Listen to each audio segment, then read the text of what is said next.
আবারও শুরু হয়ে গিয়েছে ব্যস্তময় দিন। সকাল সকাল মেঘার বাবা তোষকটা রোদে দিয়ে আসছে ছাদে গিয়ে, তারপরে দুজনে মিলে নাস্তা করে নিব। আলহামদুলিল্লাহ নাস্তা করে আমি এখন পুরো বাসাটা গুছিয়ে নিব। এদিকে পরোটা ভাজি আর পায়েস দিয়ে নাস্তা করে নিয়েছি, অফ ক্যামেরা চা খেয়েছি দুজনে মিলে।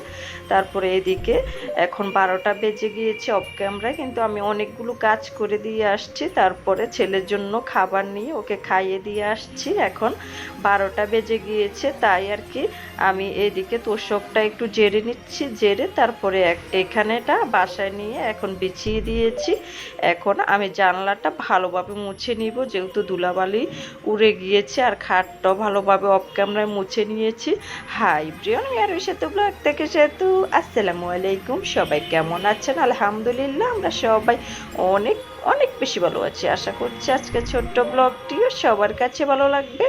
অনেক দিন ধরে ব্লগ ভিডিও শেয়ার করি না। আমার অনেক প্রিয় আপুরা আমাকে মেসেজ দিয়েছে আর কি, আপু তুমি তোমার বাসার ভিডিওগুলো শেয়ার করো না, অনেক দিন ধরে একটা শেয়ার করিও। তাই আর কি আজকে শত ব্যস্ততার মধ্যেও আজকে ক্যামেরাটা অন করেছি। এদিকে আমি বিছানার চাদরটা এখন বিছিয়ে দিয়েছি, অফ ক্যামেরায় বিছিয়ে দিয়ে এখন পুরো বাসাটা জেরে জুড়ে পরিষ্কার করে নিব আমি।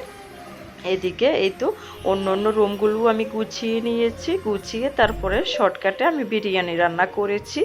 আমি যেদিন এই কাজগুলো করি সেই দিনে আমি খিচুড়ি বা বিরিয়ানি রান্না করে নিই।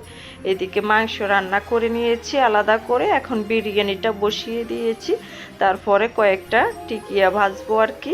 এদিকে এই তো কাবাবটা আমি রেডি করে এখন বেজে নিচ্ছি। এই তো এইটা ছিল বিরিয়ানির সাথে আর কি খাবো সবাই মিলে।